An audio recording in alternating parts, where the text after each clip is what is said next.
Temos falado ao longo desses últimos 2 meses, de outubro e novembro, sobre o livro de Jonas. E estamos agora caminhando para o término do livro. Estamos hoje chegando ao último capítulo do livro de Jonas, juntos como igreja. E temos aprendido muitas verdades preciosas para as nossas vidas. O livro de Jonas é um livro riquíssimo e eu gostaria de relembrar algumas verdades com os irmãos a respeito dos primeiros 3 capítulos desse livro. Vimos que o livro de Jonas, muito embora muitas pessoas, ao ouvir a palavra Jonas, traga à memória o grande peixe ou o próprio personagem, na verdade, o grande protagonista dessa história é Deus. Ele é aquele que governa a tempestade, é aquele que é o soberano Senhor do universo. Temos visto também que é impossível fugirmos da presença desse Deus, porque Ele está em todos os lugares, porque Ele é onipotente, Ele é onipresente, Ele é onisciente, Ele conhece exaustivamente todas as coisas. Ainda falamos que as tempestades não necessariamente são expressões do juízo de Deus para o homem.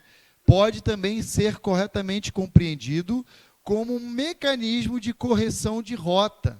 E foi isso que aconteceu com Jonas. Vimos ainda que nosso Deus é um Deus do recomeço. Ele é aquele que oferta segundas chances para o homem. Muito embora ele oferte outras chances à vida do homem, a sua ordem inicial não está invalidada, ela permanece firme. Então, semana passada, nós vimos juntos, à luz do capítulo 3, na segunda metade, como é que um indivíduo deve reagir quando ele é confrontado pela mensagem do Senhor. Ele vai reagir somente de 2 maneiras. Ou humilde, se rendendo e reconhecendo a soberania de Deus, ou de forma orgulhosa, rejeitando o seu ensino. Mas agora, olhando para o término do livro, no capítulo 4, eu gostaria de propor ainda uma outra maneira de enxergar um resumo da história do livro de Jonas, se referindo à postura do profeta no próprio livro.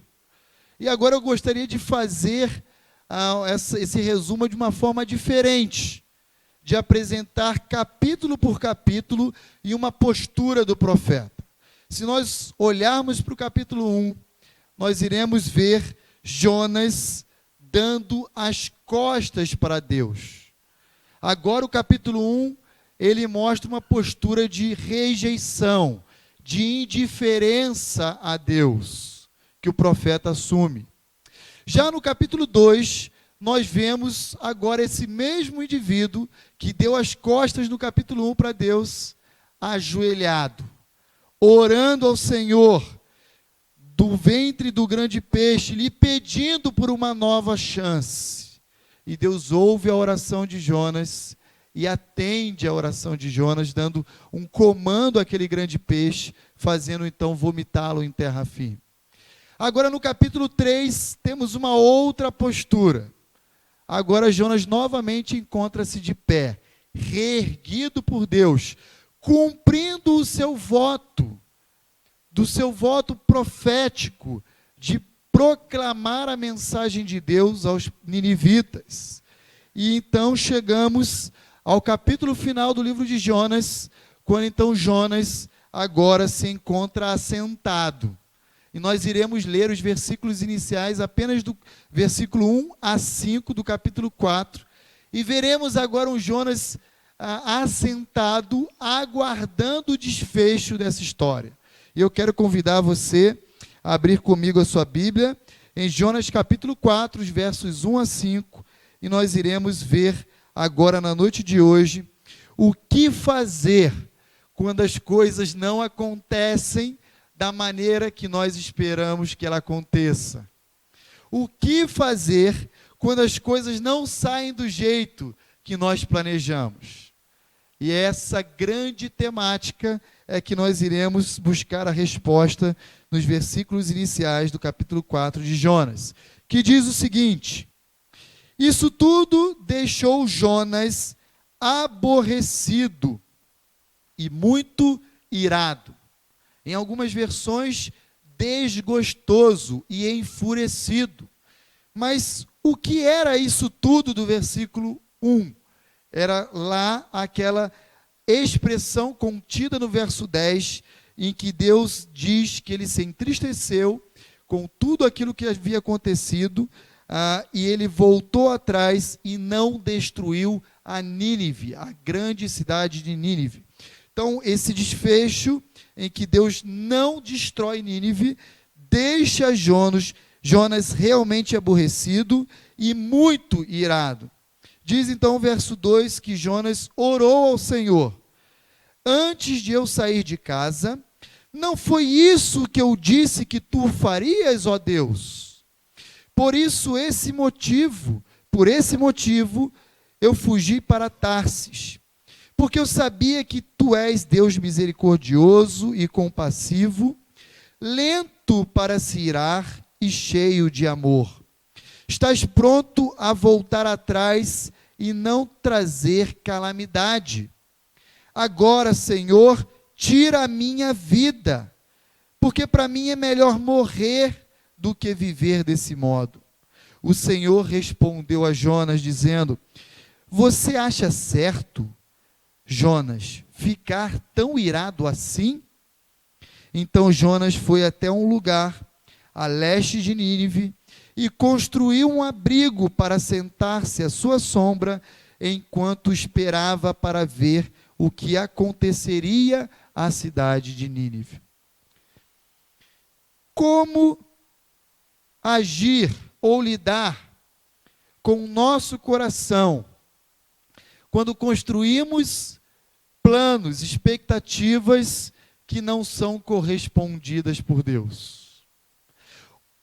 O que fazer quando aquilo que nós planejamos ao longo de anos da nossa vida não sai exatamente como nós planejamos? Jonas nos demonstra um modelo errado de como reagirmos diante da vontade de Deus quando ela é diferente da vontade do homem. Podemos observar nos versículos iniciais que Jonas é alguém que se desgosta exatamente daquilo que Deus gosta. Jonas é aquele indivíduo que experimenta um estado de depressão porque a sua vontade não é correspondida. E não é correspondida porque não é a vontade de Deus. E muito embora Jonas fosse um servo do Senhor, um profeta de Deus, ele queria ver os seus desejos atendidos e não necessariamente a vontade do Senhor. Se o livro de Jonas terminasse no capítulo 3, certamente nós teríamos de considerar o livro de Jonas e os seus esforços missionários o maior de toda a história do homem. Mas o capítulo 4 de Jonas vai mostrar algo diferente do resultado produzido no capítulo 3. Ao chegarmos ao capítulo 4, o capítulo final desse livro, nós percebemos mais um grande contraste. Nós percebemos a misericórdia de Deus abundando na grande cidade de Nínive e a ira, a fúria de Jonas ao não ter o seu desejo pessoal correspondido. E aí nós vemos o versículo 4, Deus se dirigindo a Jonas dizendo: por acaso é razoável essa tua ira? É razoável você ficar enfurecido quando os seus desejos não são correspondidos? E quando nós chegamos no finalzinho do capítulo 4, versículo 11, nós vamos ver Deus dizendo: por acaso eu não posso ter compaixão demais? Por acaso eu tenho que estimular e manter, alimentar esse seu desejo, egoísta de ver os seus adversários mortos e perdidos? Eu não tenho direito, como Deus e Criador, de manifestar sobre esse povo a minha graça e a minha misericórdia? Mais uma vez, vamos ver no capítulo 4 que o coração de Jonas anda em descompasso com o coração de Deus. E nós vamos ver no versículo 2 do capítulo 4 de Jonas, a razão que levou Jonas, de fato, a tentar ir para Tarsis e não para Nínive. É bem verdade que os ninivitas eram inimigos de Israel. É bem verdade que é possível, na verdade, que Jonas tenha tido alguns conflitos familiares com os ninivitas, mas a razão verdadeira para Jonas tentar ir para Tarsis está lá contida no versículo 2 do capítulo 4. Jonas não tinha medo de ir em Nínive e morrer nas mãos do seu adversário. Jonas tinha medo que a mensagem que ele proclamasse produzisse o resultado que produziu. Jonas não queria ver os seus adversários alegres, felizes e usufruindo da misericórdia e da graça de Deus. Jonas queria que os ninivitas morressem e fossem condenados. Por isso, porque exatamente o que ele desejava não aconteceu, nós vemos no versículo 1 do capítulo 4, o coração de Jonas aflorando a ira. Vemos Jonas enfurecido e experimentando um total desgosto pela vida, a ponto de perceber que a vontade de Deus tinha sido realizada e a sua vontade tinha sido frustrada. E quando a vontade de Jonas é frustrada, ele canaliza para Deus a sua ira por meio da decepção, por meio do desgosto e por meio da sua ira, da sua fúria. Jonas é um indivíduo que se desgosta daquilo que Deus gosta. Aquilo que é importante para Deus não necessariamente era, de fato, importante para Jonas. E a pergunta que vem à nossa mente quando lemos os versículos iniciais do capítulo 4 é: como nós devemos fazer quando a nossa vontade não é a vontade de Deus? Podemos reagir de duas maneiras. Podemos nos alegrar em Deus, porque temos a consciência que a vontade dele sempre é boa, perfeita e agradável a ele. Ou iremos agir como Jonas. Iremos nos deprimir, iremos nos enfurecer, iremos perder o sentido da nossa vida e pedir, como Jonas pediu, até mesmo para cercear a sua própria vida. Porque Jonas não conseguia viver com o seu orgulho ferido. Por isso que no versículo 4, no versículo 3, ele diz: Senhor, tira minha própria vida, porque para mim é melhor morrer do que ver essa turma aí viva, usufruindo da tua graça e da tua misericórdia. Em outras palavras, só pode haver um, Senhor. E eu já sabia que o Senhor derramaria sobre esse povo iníquo, esse povo ímpio, a tua graça e o teu favor. Quando eu penso na vontade de Deus e na vontade do homem, e eu vejo de forma muito clara isso na vida dos meus filhos, quando eles são contrariados, eu percebo que as crianças são muito mais sinceras e transparentes quando elas são contrariadas. Quando você diz não a uma criança, você pode esperar todo tipo de reação. Você pode esperar o choro, o berro, a malcriação, o se jogar no chão, o gritar. Porque elas externalizam exatamente aquilo que Jonas externalizou no capítulo 4 do seu livro. Indignação, revolta. E lá em casa, por uma questão de ética, não vou citar o nome, mas é o rapaz da família, ele gosta muito de enfrentar quando ele é contrariado. E ele começa já com 2 anos a levantar a voz. E ele começa a levantar às vezes o dedo. E quando ele vê que ele não tem força, ele se joga no chão. Mas o que me preocupa não é tanto essa reação, que é visível e que a gente consegue tratar. Biblicamente falando, usando a vara. Mas o que me preocupa são que esses que hoje são pequeninos e chegam a uma idade adulta e começam a ter vergonha do seu pecado, eles começam a ocultar essas manifestações de ira e de indignação. E quando eles tentam esconder, quando o homem tenta esconder o seu desgosto por ter a sua vontade contrariada, via de regra, eles culminam, eles terminam num estado depressivo como Jonas experimentou.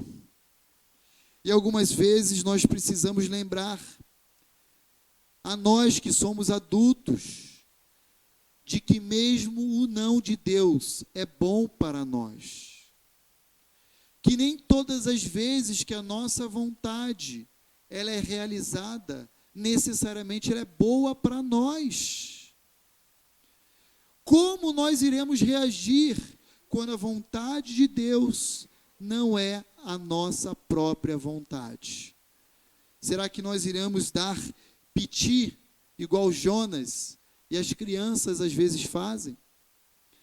Quando o meu filho começa a se debater, eu já falo assim para a Glaucia, pega o telefone, ela fala, para quê? Falou, vamos ligar para a Super Nani. Ele está impossível. Mas não, pegue a vara. E nós vamos trazer o bom senso novamente a ele. Vamos trazer ele a realidade, a racionalidade. E em breve, rapidinho, em minutos, ele volta a si novamente. Mas o problema não são tanto as crianças que manifestam esse seu desejo contrariado de uma forma pecaminosa, mas visível. O que mais nos preocupa são aqueles corações egoístas que não querem dobrar a sua vontade ao trono de Deus e entram em estados depressivos e entram em desgosto profundo, pedindo a Deus para retirar a sua própria vida, inclusive. Quando nós queremos fazer as coisas do nosso jeito, e nós não queremos abrir mão disso, nós estamos, em outras palavras, manifestando um coração orgulhoso e egoísta. Quando Jonas percebe que a sua vontade não ia ser feita, não ia ser concretizada, ele então parece dar a Deus uma nova chance. Ele diz ao Senhor, tira a minha vida. Olha, o Senhor viu que tudo aquilo que eu falei para o Senhor lá na minha cidade, em Gat-Hefer, aconteceu. Parece que o Senhor não percebeu que aquilo que eu falei aconteceu. Então, faz uma coisa, vou dar mais uma chance para o Senhor. Tira a minha própria vida. Parece que Jonas está querendo dizer para Deus que ele sabe o que é melhor do que o próprio Deus. E quando nossa vontade ela não é dobrada diante de Deus, é isso que, em outras palavras, nós estamos comunicando a Deus. Senhor, eu sei o que de fato é melhor para mim. Senhor, não se meta na minha área profissional. Não se meta, Senhor, na minha família. Eu sei o que é melhor para mim. E Jonas, ele é um retrato perfeito de um bom religioso. O que é um bom religioso? Um bom religioso é aquele que conhece exatamente quem Deus é, o que Deus faz, como Ele age.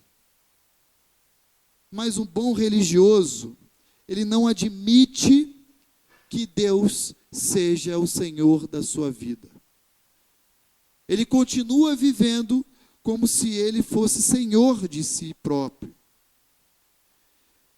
Quando nós, de alguma forma, somos prejudicados, quando nós, de alguma forma, somos ofendidos, quando nós, de alguma forma, somos ameaçados, nós somos muito parecidos com Jonas.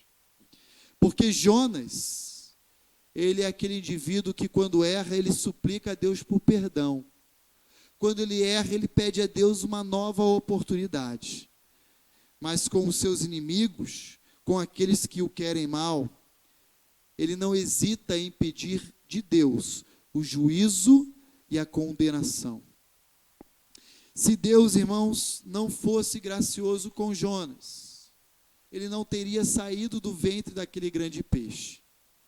Se Deus não tivesse sido gracioso e misericordioso com cada um de nós, nós não estaríamos aqui nessa noite. Por isso, nós nunca podemos cercear a oferta de perdão, por exemplo, para aquele que nos ofende. Porque Deus continuamente nos oferece graça e misericórdia. Quando nós olhamos o versículo 2, Jonas orando: antes de sair de casa, Senhor, não foi isso que eu disse que tu farias? Que o Senhor iria salvar essa turma?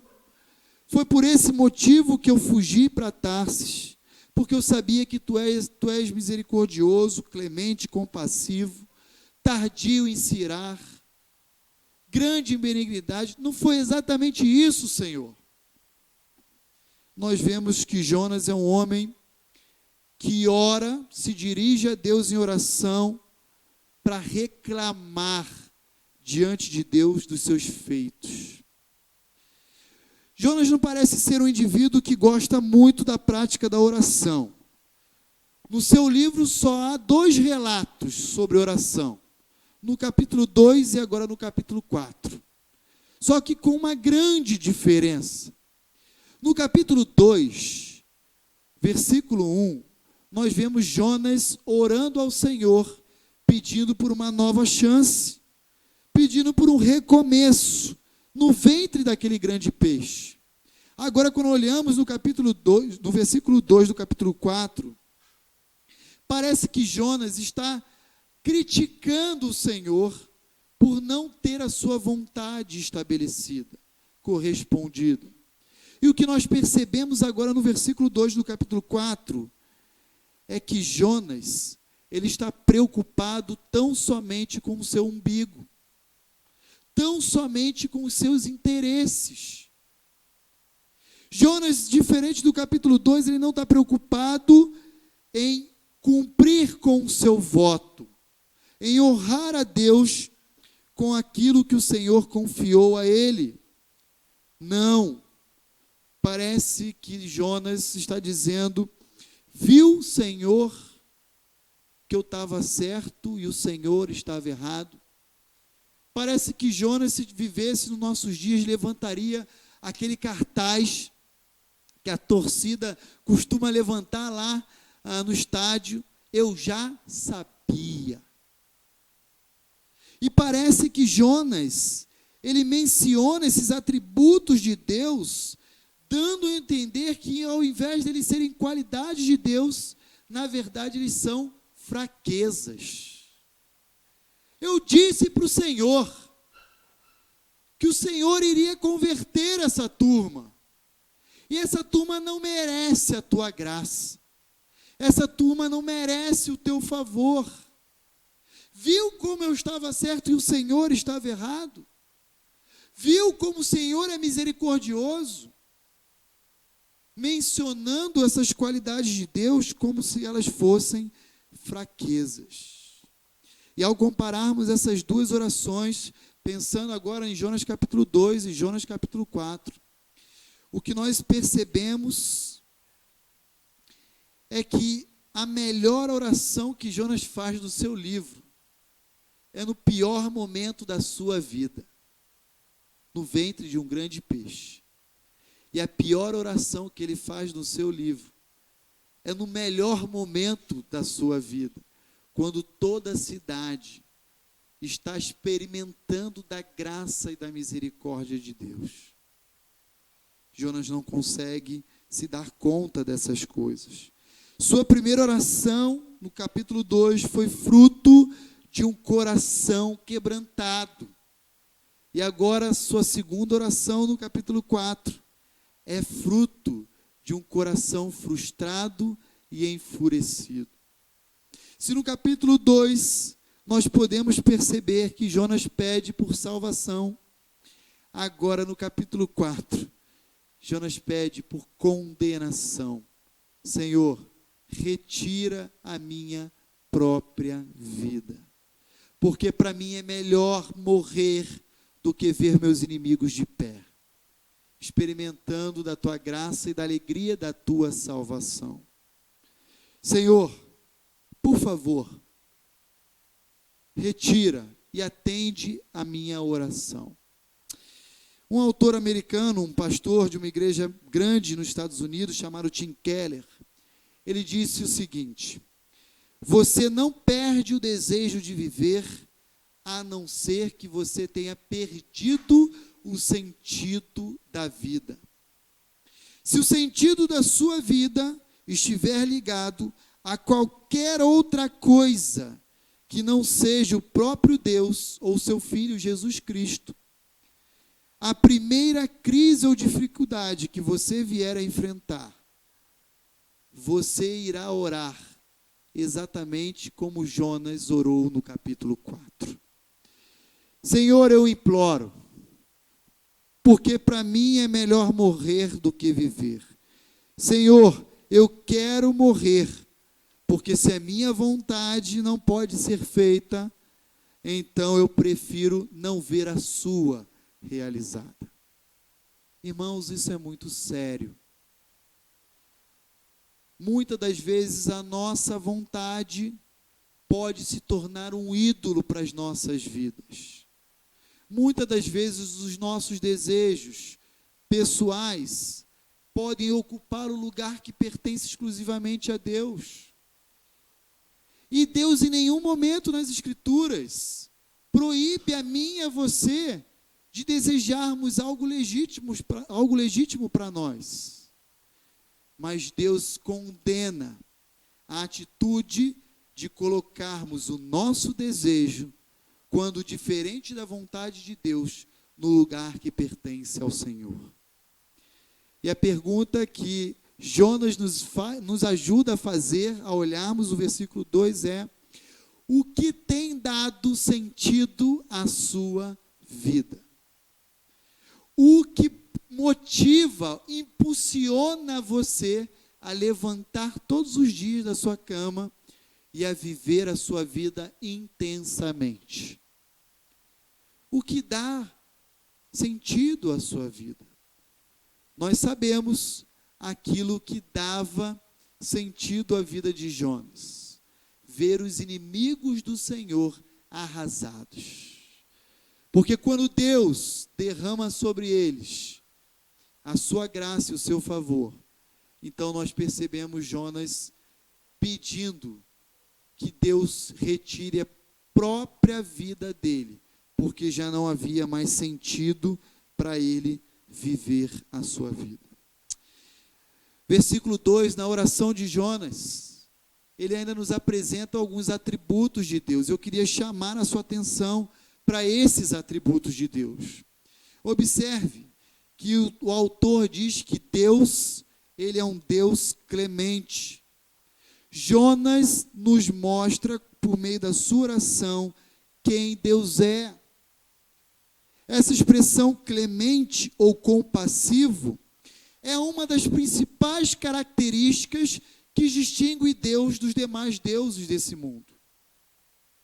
Na verdade, todos os deuses são falsos. São criaturas formadas pela mente e pelo coração humano.